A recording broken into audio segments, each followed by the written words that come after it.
અમેરિકન્સની છાપ દેવું કરીને પણ મોજ મજા કરનારા લોકો તરીકેની રહી છે.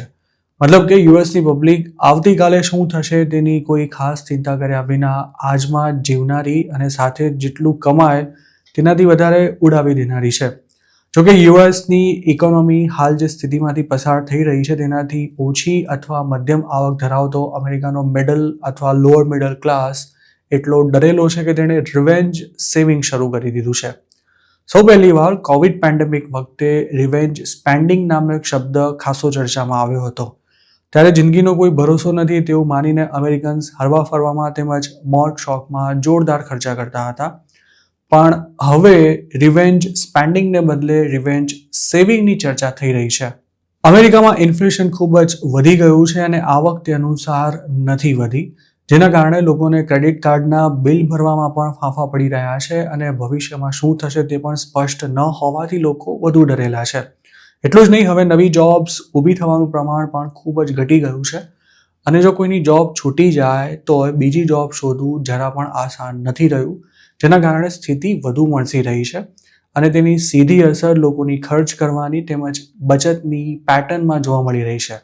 એક્સપર્ટ્સો માનીએ તો 1929ની મહામંદી વખતે અમેરિકાની જે જનરેશન હતી તે બચત કરવામાં માનતી હતી, પણ ત્યાર પછીના લોકોએ બચત કરવાનું ક્યારેય શીખ્યું જ નથી. જોકે 2025માં આ ટ્રેન્ડ ખૂબ જ મજબૂત બન્યો છે અને ખાસ તો નવી પેઢીના લોકો એટલે કે મિલેનિયન્સ પણ હવે ફાલતુ ખર્ચા કરવા માટે તૈયાર નથી. અમેરિકામાં જોબ માર્કેટ 2008ની મંદી પછી સૌથી ખરાબ સ્થિતિમાંથી પસાર થઈ રહ્યું હોય તેવી સ્થિતિ છે. આર્થિક બાબતોને લગતી કેટલીક સ્પષ્ટતા ન થાય ત્યાં સુધી નાની મોટી કંપનીઝ નવી ભરતી કરવા માટે તૈયાર નથી, જ્યારે છટણીનો દોર તો ચાલુ જ છે. આ ઉપરાંત ટેકનોલોજીમાં આવેલા પરિવર્તન અને એઆઈની એન્ટ્રીને લીધે ફ્રેશર્સ માટે જોબ શોધવું પણ ખૂબ જ મુશ્કેલ બની રહ્યું છે. અમેરિકામાં અત્યાર સુધી કમ્પ્યુટર સાયન્સનો અભ્યાસ કરનારાને ફટાફટ જોબ્સ મળી જતી હતી, પરંતુ હવે તો કોલેજ અને ઇન્ટર્નશિપ પૂરી થયા બાદ જોબ તો ઠીક, લોકોને ઇન્ટરવ્યૂ માટેના કોલ્સ પણ નથી મળી રહ્યા, જેના કારણે યંગસ્ટર્સમાં બેરોજગારીનું પ્રમાણ વધી રહ્યું છે અને એટલે જ તેમને પોતાના ખર્ચમાં કાપ મૂકવાની ફરજ પડી રહી છે.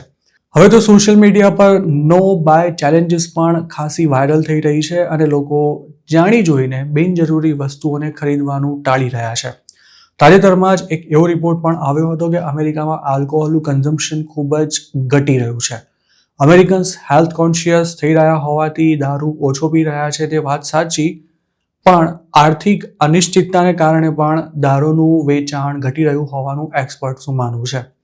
હાલમાં જ વોલમાર્ટે પોતાના બિઝનેસમાં વાર્ષિક 4.5% જેટલો વધારો થયો હોવાની જાહેરાત કરી હતી, જ્યારે ટાર્ગેટ સહિતની રિટેલ ચેઇન્સનો ધંધો એ હદે ઘટી રહ્યો છે કે તેમને અસ્તિત્વ ટકાવી રાખવાના પણ ફાંફા છે.